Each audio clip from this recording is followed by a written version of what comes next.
Hello, it's Randi Rhodes. Here's a clip from our show, and go to randyrhodes.com for the whole thing and a podcast. Buy a stinking podcast. Mary had a little man. The fault. We believe that all men are created equal. To the magnificent mosaic that is America. From radio beacon to radio beacon. I have a dream today. Change has come to America. Believe me. Knock, knock. Who's there? It's a figment of your imagination. Randi Rhodes Show. Turn up your mind. Don't tell me it doesn't work. Torture works, okay, folks? Torture, I have these guys. Torture doesn't work. Believe me, it works, okay? But they asked me the question, what do you think of waterboarding? Absolutely fine. But we should go much stronger than waterboarding. That's the way I feel. They're chopping off heads.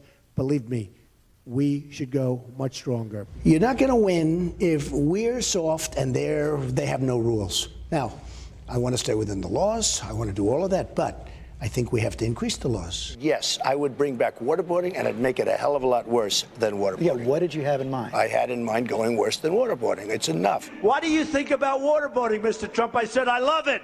I love it. When ISIS is doing things that nobody has ever heard of since medieval times, would I feel strongly about waterboarding? As far as I'm concerned, we have to fight fire with fire. Now, as far as I'm concerned, waterboarding is absolutely fine, but we should go much further. And I got a standing ovation. And I said, the only thing is we should make it much tougher than waterboarding. And if you don't think it works, folks, you're wrong. You're an idiot. You are an idiot. This is why it's so shocking that Donald Trump has suggested he's nominated Gina Haspel, like the torture queen, the torture lady, to head the CIA. And you know what's crazy? You want to know what's nuts about this whole administration? Gina Haspel, the torture lady, is being questioned today in front of the Senate, and it's fighting for space on the front page of the newspapers because this president upended the Iran deal at the behest of Russia, if you ask me, got Russian payments, through Michael Cohen's private, LLC. And what else? We had elections. And the torture queen is literally fighting for space on the front page of the newspaper. This woman's resume would raise red flags if she were nominated for the administration of Genghis Khan. But for some reason, you got this president out there saying, torture, I love torture. Torture works. Here's the thing, okay? And 525 pages of the torture report, the actual one that came out in, I guess we got to see it in 2015, 14, around there. Okay, this went on from 2001 until 2008, when Obama, in his first week of the presidency, ended torture. That's how long it went on. It was W's wet dream, this torture, okay? And when we finally got the CIA's torture report, when we finally got the Senate Intelligence Committee's unclassified torture report, because, you see, I have in front of me, I have it. Okay, I have all 525 pages, but this one I'm holding up here is just the executive summary. So this is like 25 pages of what you will find in the 525 pages. And it's really gross. I mean, this, if you have no stomach for this, then I forgive you, because not everybody can listen to this. But not only did they find out that rendition, meaning just disappearing people, we were disappearing people, and we were bringing them to black site prisons around the globe, in Thailand, in Afghanistan, in far-flung places around. And this woman, Gina Haspel, was overseeing these torture programs and the rendition programs and the detainees and the way that they were kept and all this stuff, right? And the waterboarding and the standing up of people. We had people, oh my God. First of all, the CIA originally said that there were only 3 detainees who were ever waterboarded. They said Khalid Sheikh Mohammed, Abu Zubaydah, and Abin Rahim al-Nashiri. But the records that were uncovered by the Senate Intelligence Committee, a lot more. There were well-worn waterboards in places where the CIA had lied and said there was no torture going on. There were no black sites. There was no, enhanced interrogation methods. I mean, they just lied. And of course, the CIA continually lied to the Office of Legal Counsel in the W administration. They continually and repeatedly lied to the Office of Legal Counsel, saying that torture was providing valuable, actionable intelligence. Turns out, in the end, when we finally got this report all these years later, that not one single piece of actionable intelligence was ever gotten through these black site prison torture methods. It all failed. We didn't get any detainees to cooperate or produce any accurate intelligence.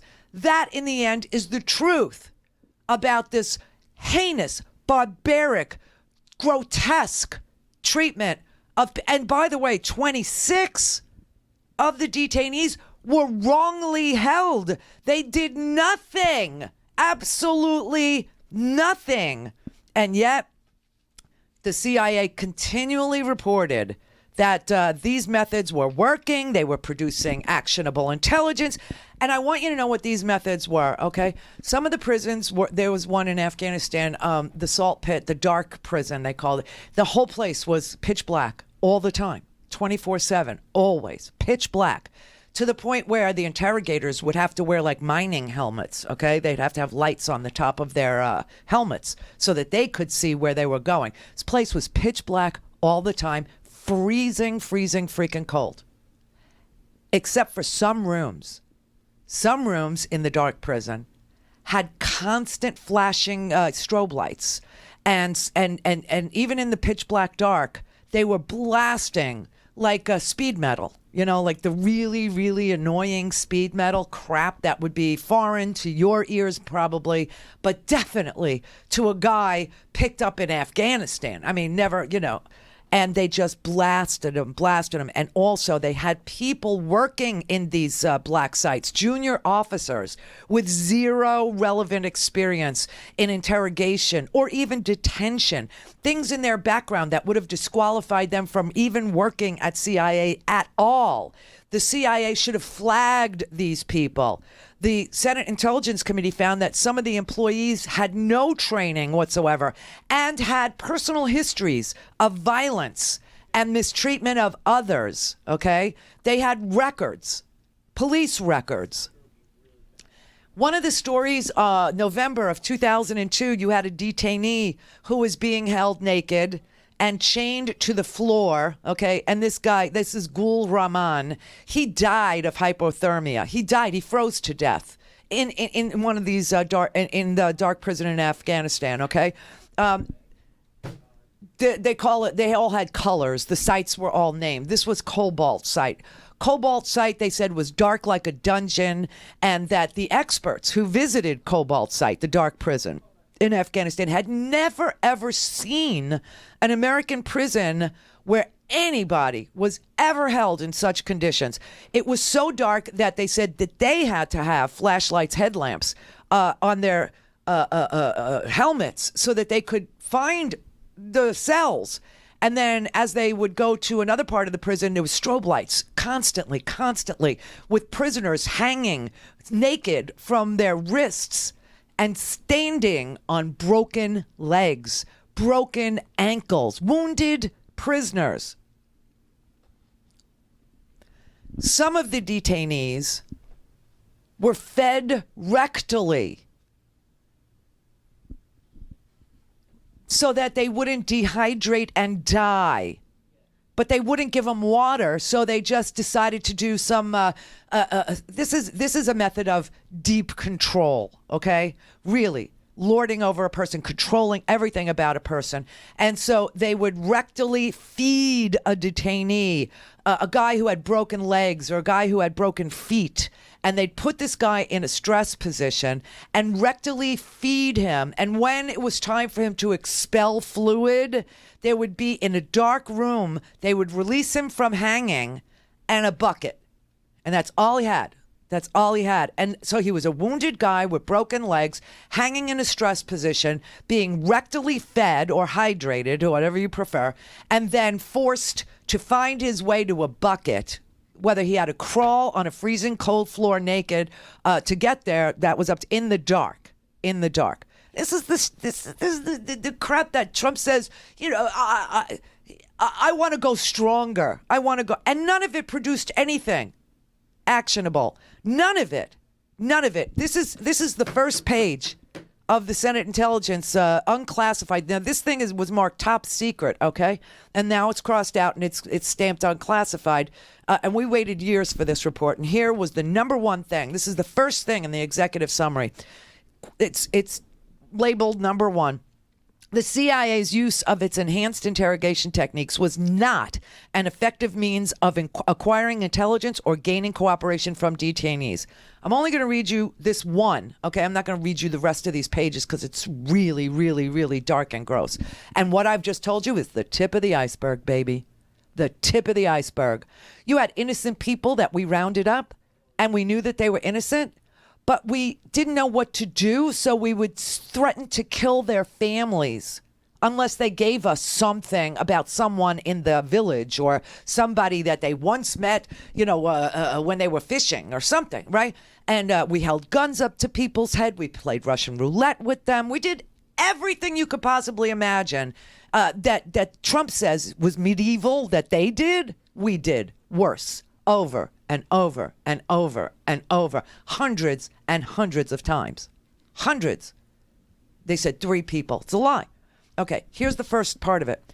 The committee finds, and this is the Senate Intelligence Committee, the committee finds, based on a review of CIA interrogation records, that the use of CIA's enhanced interrogation techniques was not an effective means of obtaining accurate information or gaining detainees' cooperation. For example, according to CIA records, 7 of the 39 CIA detainees known to have been subjected to the CIA's enhanced interrogation techniques produced no intelligence while in CIA custody. CIA detainees who were subjected to the CIA's enhanced interrogation techniques were usually subjected to techniques immediately after being rendered to CIA custody. Other detainees provided significant accurate intelligence prior to or without having been subjected to these techniques. While being subjected to the CIA's enhanced interrogation techniques and afterwards, multiple CIA detainees fabricated information resulting in faulty intelligence. Detainees provided fabricated information on critical intelligence issues, including the terrorist threats, which the CIA then focused on as its highest priorities.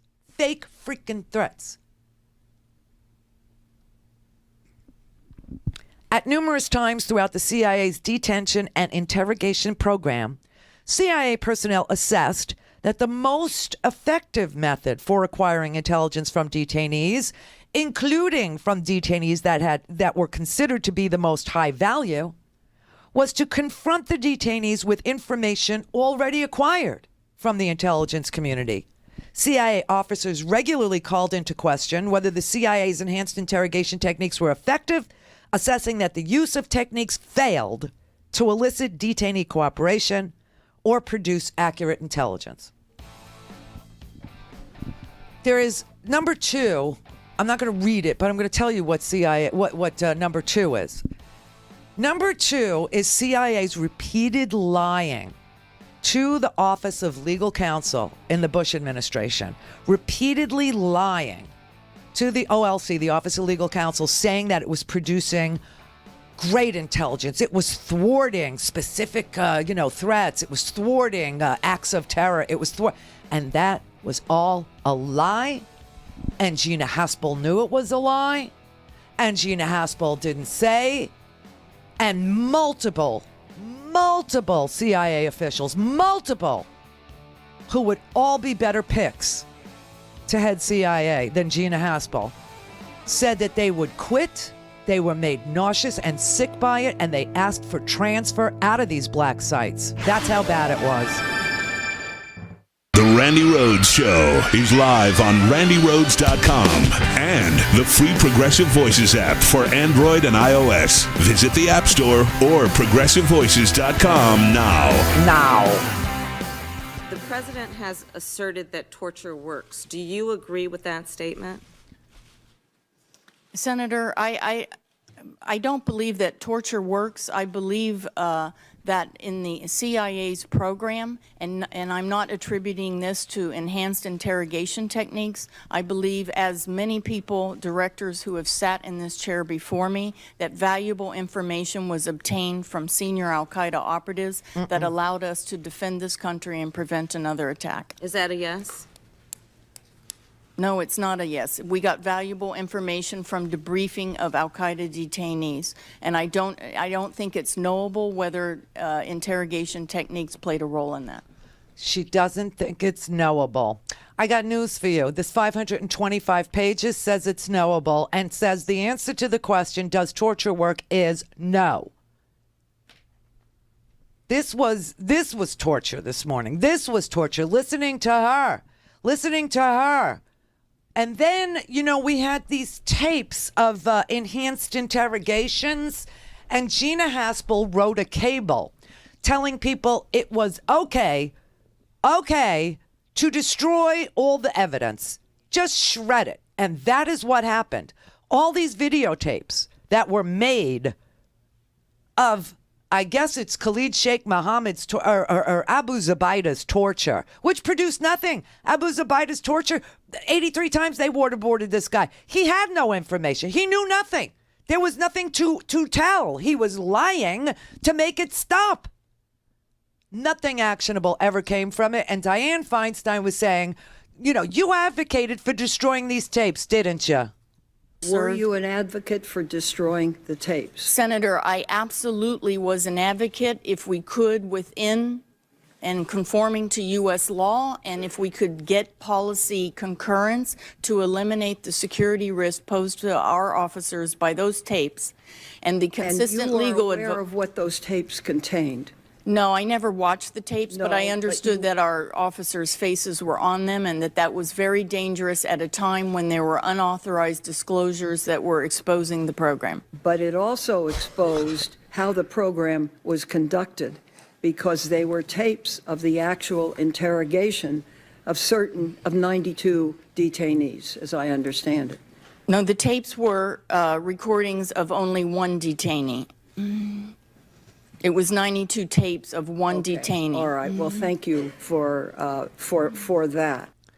It was 92 tapes of one detainee being tortured 92 separate times. That's what her testimony is.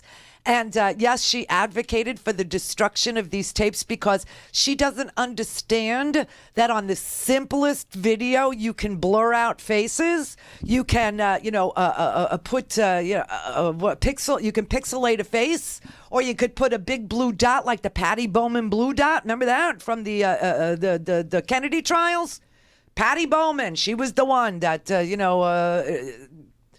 I mean, honestly, these excuses of hers, they hold no water, like the detainees' asses. Seriously, this is unbelievable. The conditions at these detention centers were so bleak. It was a horror show. And it produced nothing of value. And she still can't tell Kamala Harris today that it didn't produce anything actual. She's still, the jury is, I don't know. And then Dianne Feinstein says to her, were you an advocate for destroying the, I told him to destroy the tape. I never watched them, but I knew that our guys' faces were, then blur them out, pixelate them. What's wrong with you? Put your face on their head, on their body. Disgusting. And so Senator Susan Collins, the Republican from Maine, asked her, what would you do if the president asked you to torture? As a candidate, President Trump repeatedly expressed his support for waterboarding. In fact, he said we should go beyond waterboarding.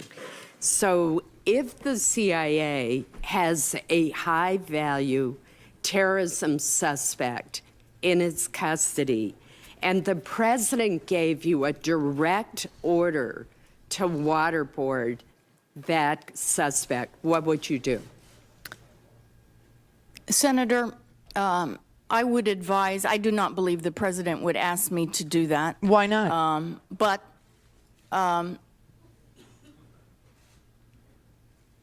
we have today in the U.S. government other U.S. government entities that conduct interrogations. DOD uses the Army Field Manual, and they conduct battlefield interrogations, and CIA has incredible expertise it can bring to the table in support of those interrogations. What expertise? The FBI has its authorities to conduct interrogations. And as you know, we have the High Value Interrogation Group. So, you know, I would advise anyone who asks me about it that CIA is not the right place to conduct interrogations. We don't have interrogators, and we don't have interrogation expertise. So I believe that would be the reason I have been nominated is that people have some respect for my views on these issues. My experiences during those days after 9/11 inform my views. I'm extremely knowledgeable, and I'm also extremely knowledgeable about the price CIA working level men and women out in the trenches paid for decisions made after 9/11. What price was paid? What price was paid, Gina? You're being nominated to head the CIA. Where's the price paid? Everybody, your entire, what expertise? She just says CIA doesn't have the expertise to do high value interrogation, but you were doing it for years, producing absolutely nothing, lying to the Office of Legal Counsel that it was working, getting rid of the tapes that would show exactly how brutal and barbaric and heinous and ugly and ridiculous, and how innocent people, 26 of these detainees had done absolutely nothing in the end, nothing at all. And we turned them into complete and utter haters of America and America's hypocrisy, where we spread democracy throughout the world. I mean, ISIS was born out of this interrogation regime. Al-Qaeda turned into ISIS, and because we sent these contractors, we sent these freaking shrinks that had no experience as interrogators, no specialized knowledge of counterterrorism, no specialized knowledge of Al-Qaeda, no relevant linguistic expertise. This is what the Senate Intelligence Committee found. And in 2005, these two psychologists that were organizing these crazy techniques, they formed a company. And following this, the CIA started outsourcing all aspects of interrogation, which is what she's telling you right there. Oh, we don't do it. We outsource it. $80 million was spent by the CIA on outsourcing to people with absolutely no relevant experience in any of these things. And that's why she's sitting there going, well, we don't have the expertise, but I have the expertise. And CIA can offer some expertise. We can offer. She's lying. She's lying. And you know what's really crazy? To sit here and pretend that Gina Haspel is the only clandestine officer with relevant war experience in Thailand or in Africa or in Iran or in Afghanistan or wherever the hell her posts were. And we don't know, because she won't, they won't declassify her history. So, we're not allowed to know. But whatever her relevant experience is, trust me, there are other CIA clandestine officers with the same relevant experience who asked to be transferred out of these black site prisons, who asked to have their billets changed because they knew what we were doing was illegal, not productive.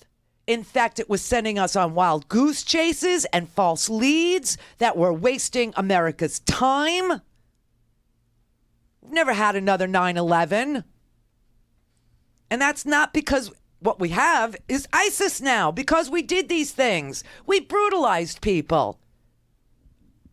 And to pretend she's the only clandestine officer that we could turn to, oh, please, spare me. What would you do if the president asked you to torture? She has to actually stop and say, well, I don't think he would, but If he did, I'd just outsource it. That's her answer. Because that's what we do. And then I would destroy the tapes. Then she was asked about the morality of it. I think that we should hold ourselves to a stricter moral standard, and I would never allow CIA to be involved in coercive interrogations. Where was that moral compass at the time? Yeah, really. Senator, that was 17 years ago, and Oh my it's, God. you know, CIA, like the U.S. Army and the U.S. Marine Corps, is an organization. It's a large bureaucracy, and when you're out in the trenches at far-flung outposts in the globe, and Washington says, here's what we need you to do, this is legal, the Attorney General has deemed it so, the President of the United States is counting on you to prevent another attack. It was legal. I'm sorry? I know you believed it was legal. It wasn't. I want to see, I want to feel, I want to trust that you have the moral compass that you said you have. You're giving very legalistic answers to very fundamentally moral questions. Senator, we've provided the committee every evaluation since my training report when I first joined in 1985. In all of my assignments, I have conducted myself honorably and in accordance with U.S. law. My parents raised me right. I know the difference between right and wrong. Then where were you from 2001 till 2008? Why were you doing these things? Why were you taking wounded, captured, battlefield soldiers from the other side with broken legs, broken feet, broken ankles, and suspending them from a ceiling in the dark, in the freezing cold, rectally feeding them, and then capturing innocent people and saying, I will rape your children, I will sexually assault your mother, I will cut your mother's throat. These are quotes. In addition, the detainees were told they would die in custody. They were put in coffin-shaped boxes and left there for days and days on end and told, the world can never know what I have done to you, so you will never, ever be released. Where was your moral compass and your good raising? Oh, I was raised right. I was raised right. Where's your understanding of the Geneva Convention or the field manual? The Army field manual, the Marine field manual. I mean, honest to God, how could you possibly talk yourself into believing that this was okay? They raped detainees. They threatened to rape detainees. They held guns to detainees' heads. And the conditions, oh, my God. And I got to tell you that the CIA was lying to the Office of Legal Counsel for years, from 2002 to 2007. The Office of Legal Counsel, that's in the Department of Justice. They actually said that the CIA lied to them regarding, 1, the conditions of confinement for the detainees. 2, the application of the CIA's enhanced interrogation techniques. 3, the physical effects of the techniques on the detainees. And 4, the effectiveness of the techniques. Those were material representations that were false.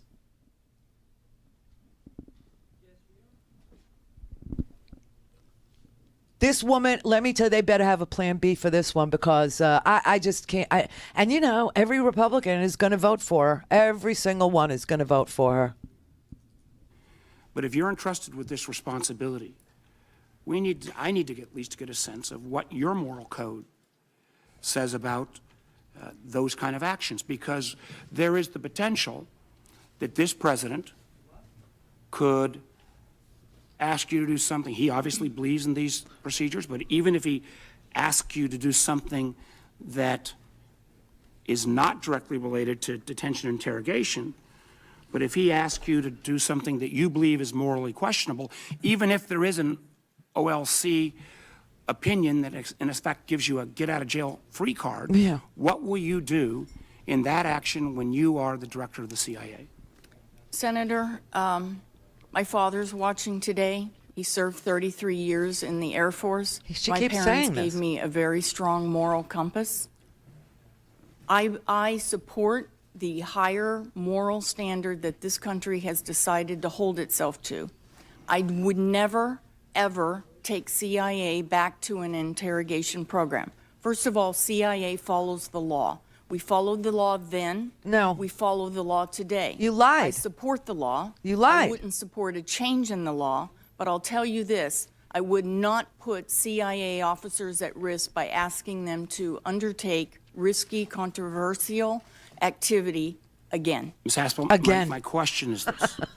I did once, but I won't do it On a again. going forward basis, if this president asks you to do something that you find morally objectionable, even if there is an OLC opinion, what will you do? Will you carry that out, that option, and that order, or not? I mean, we're entrusting you in a very different position if you're confirmed.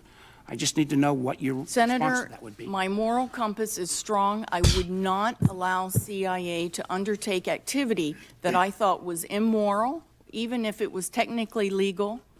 I would absolutely not permit it. So you would not follow the order if you felt it was?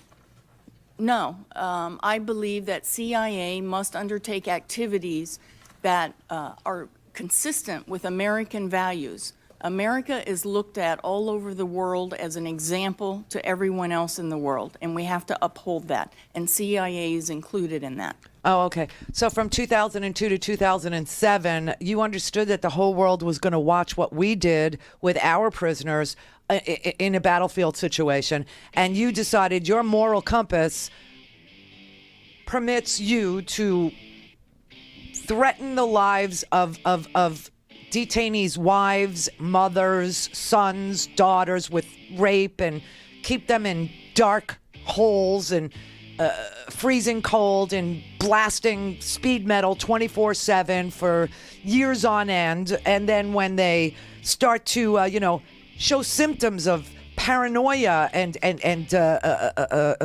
insomnia, and they start inflicting harm to their own selves and self-mutilate and try and starve themselves to death, and they're having hallucinations, your moral compass says, let me lie to the Office of Legal Counsel and tell them it's working. That's your moral compass?